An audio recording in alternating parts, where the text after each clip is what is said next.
काश ये ऐसा होता, काश ये वैसा होता, और जो टाइम है वो अगर निकल जाता तो बाद में सिर्फ पछतावा रह जाता है। जी हाँ, कामिनी सिंह फिर से आ गई हैं कुछ नेगेटिव सवालों के जवाब देने।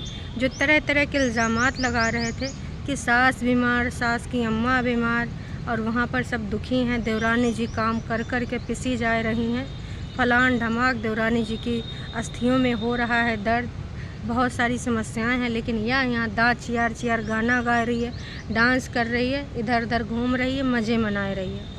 तो बहुत सारे इल्ज़ामात लगते रहे, लेकिन कामिनी का टस से मस नहीं हुई और वो अपना जो घर का रंगारंग कार्यक्रम था उसमें शरीक रहे।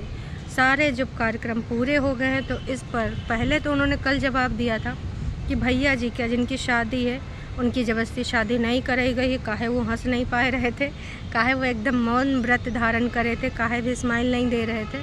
उस बारे में भी उन्होंने कल सफाईनामा दिया और भैया का एक नया रूप दिखाया, प्रत्यक्ष को प्रमाण किया, कुछ ऐसा कल उनका टाइटल था। और भी उससे मिलती जुलती बहुत सारी बातें क्लियर करी थी। तो आज वक्त था दूसरी बातों को क्लियर करने का, तो आज दूसरी बातें भी उन्होंने क्लियर कर दी हैं। और एक चीज़ उस बंदी ने बताई जो कि वाकई में हर किसी के बस की बात नहीं है, कि इस टाइम पर जो आपके ऊपर इतने सारे इल्ज़ामात लग रहे हैं, वो भी वो सारे इल्ज़ामात अब डिलीट नहीं कर रही हैं, आपके कमेंट सेक्शन में रह रहे हैं। एक तरफ तो सिर्फ पॉजिटिव ही सब कुछ दिख रहा है। खैर ये उनका तरीका है, क्योंकि नेगेटिव कमेंट्स रखने से भाई यही होता है कि ये चल रहा है, वो चल रहा है, और इधर उनको टाइम नहीं था तो हर तरह के कमेंट थे, चाहे इनके ऊपर कोई सवाल उठा रहा था, चाहे देवरानी के ऊपर कोई सवाल उठा रहा था, और बीच बीच में ये कुछ जो गज़िन सवाल थे तो उनके जवाब भी दे रही थी और कमेंट को पिन भी कर रही थी।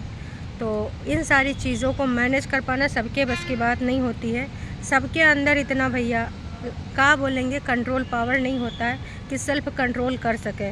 जैसे कोई अगर तुम पे कुछ सवाल उठाया, पैसे आप एकदम भन भना के सामने आ जाते हो, ऐसे कैसे बोले तुम्हारा मुँह नोच लेंगे हैं, आओ तनिक मैदान में आओ बताते हैं, आओ चलो डॉलर बनाते हैं, आओ चलो ऐड लगाते हैं, आओ लड़ाई करते हैं। भाई तमाम लोग ऐसा करते हैं, लेकिन उन्होंने सोचा अभी जो चल रहा है फ्लो में उसको चलने दें, क्योंकि ये जो भाई की शादी है अगर हम इसको मुंह बना कर अटेंड करेंगे तो भी अटेंड करेंगे, और अगर इसको हंसी खुशी से अटेंड करेंगे तो भी। लेकिन हाँ, जो वीडियो होंगी चाहे वो यूट्यूब की हों या फिर भाई की शादी की हों, जब भी उनको देखेंगे तो हमेशा ये अफसोस करेंगे काश हमने उस टाइम मुँह ना बनाया होता, हमने दांत चियारे होते, हंसे होते, मुस्कुराए होते और हर पल को एंजॉय करे होते। तो यही सारी चीज़ें आज कामिनी ने कही, जो कि बहुत बड़ी बात है भाई साहब, हर किसी से नहीं हो पाता। वैसे ये चीज़ तो हम जानते हैं कि इनके अंदर कंट्रोल पावर बहुत ही ज़्यादा अच्छा है, वरना शादी के डे वन से जब इनसे पूछा गया था कि तुम्हारे मम्मी पापा कैसे हैं, उनको इतना भी नहीं वो आया कि भाई गिफ्ट लेके भेजें, इनको गिफ्ट देना, उनको गिफ्ट देना, ऐसे खाली हाथ भेज दिया हैं। और उसके बाद तरह तरह के एलिगेशन हमने खुद ही सुने। उस टाइम पति देव भी इनका साथ नहीं दे रहे थे, पति देव भी दूसरों के बहकावे में आ रहे थे। तो इस बंदी ने कितना सब कुछ कंट्रोल किया होता। और कोई बंदी होती तो टाटा बाय बाय करके चली गई होती कि भैया हमसे ना हो पाएगा। एक बार पति सुनता है आपको, हैं आपके लिए प्यार दुलार रखता है, तो कहते हैं चलो घर वाले आज विरुद्ध हैं, कल समझ जाएंगे। लेकिन जब पतिया नहीं साथ दे रहा था, पतिए खुद भाई इनके बड़े भाई हैं, लेकिन छोटे भाई ने इनकी पूरी वहाँ पर जाकर एक एक चीज़ें खोल कर दी हैं, पोलम पट्टी खोल दी है। तो उन्होंने खुद बताया था कि भाई साहब शादी के दिन भाई शाम को अपने कमरे से निकाल दिया था भाभी को। बाद में पता चला कि नहीं भाई, बात ये थी ना कि ठगाए गए हो, हैं ठगाए गए हो। तो ऐसी कुछ बात अंदर भी चल रही थी कि ठगाए गए हो, तुमको यूँ नहीं मिला, वो नहीं मिला। तो इस वजह से भैया जी ने शायद रूम से बाहर निकाला था, कुछ ऐसी कहानी बाद में आई है कमेंट के माध्यम से। अब इन सब सारी चीज़ों के बारे में भी, क्योंकि भाई कामिनी ने पहले ही बता दिया था कि अभी तो आपको 10% मालूम है, अभी तो भैया 90% बाकी है कहानी। अब फुल्ली एक्सपोज्ड होने में थोड़ा टाइम लगेगा, क्योंकि अभी तक चल रहा था का रंगारंग कार्यक्रम। तो उस टाइम से ये बंदी अभी तक कंट्रोल कर पाई है। तो आप सब जितने लोग भी मुझे देख रहे होंगे, यकीनन आप सबके अंदर भी इतना कंट्रोल पावर नहीं होगा। मेरे अंदर तो बिल्कुल नहीं है। मैं तुरंत इंस्टेंट तो रिएक्ट नहीं करती हूँ, क्योंकि मैं पहले सोचती हूँ कि क्या बोलना चाहिए, क्या नहीं बोलना चाहिए। पहले सुन लो, चाहे कोई आपको गरियावे, चाहे जितना लताड़े, समझो सामने वाले का उद्देश्य क्या है, इससे वो क्या हासिल करना चाहता है, किसकी नज़र में तुम्हें क्या दिखाना चाहता है। बहुत सारी चीज़ें चल रही होती हैं, दिमाग से काम लेना होता है। लेकिन कुछ लोग उथले दिमाग के होते हैं। इंस्टेंट रिप्लाई से हमेशा नुकसान मिलता है भाई, फ़ायदे में कब्बो नहीं रहोगे। तो ये सारा चीज़ नहीं करना चाहिए। और ये चीज़ इनकी प्लस है भाई, ये क्वालिटी है कि कभी भी एकदम ऐसा नहीं कि आग बबूला हो क्या है कि हाँ कुछ बोल देना है। ऐसी दबी हुई बातें जिसमें सिर्फ गंध निकलनी है, पुरानी बातें जो हो गई, अभी रिश्ते सुधर रहे हैं, पति साथ दे रहा है, स्टैंड ले रहा है। तो भाई साहब वो सारी बातें अब करने का कोई मतलब नहीं था, किसी के दुखती रग पे हाथ रखना नहीं था। फिर बंदी के मुंह पे स्माइल ही रही। इतने बड़े बड़े एलिगेशन लग गए, इतने बड़ी बड़ी बातें हो गई, लेकिन बंदी मजाल है कि भाई स्माइल के अलावा एकदम दुखाए हो या मुँह बना हुआ या रोवे। हाँ, एक घंटे वाले जो एपिसोड थे वहाँ पर ज़्यादा इमोशनल हुई, समझ रही हूँ, लेकिन ये भी तो समझिए 2-2 घंटे में का बोला गया, कितना बोला गया है। आप में से होते तो आधे लोग पुलिस, कोर्ट कचहरी ये सब चले जाते हैं, यकीन है मुझे। लेकिन ये बंदी ने पेशेंस के साथ ना कंट्रोल किया अपने जज्बातों को। तो इसलिए बताने आ गई कि भाई इस वजह से मैंने हंसी को हंसी में लिया, एंजॉय को एंजॉय किया और हर कार्यक्रम में पार्टिसिपेट किया, फुल्ली एंजॉय किया, कि कल को मुझे ये रिग्रेट ना रहे कि यार काश मैंने भी ऐसे किया होता, काश मैंने भी ऐसा किया होता। वाह जी वाह, बहुत ही अच्छा डिसीज़न था, क्योंकि आज ये लड़ाई हो सकता कल रिजॉल्व हो जाए और ना रिजॉल्व हो तो देखिए जो होता है अच्छे के लिए होता है, कोई ना कोई हल निकल आए हैं। क्योंकि इतने दिनों से जो गुब्बार लोगों के अंदर भरा था अब वो फूटा है।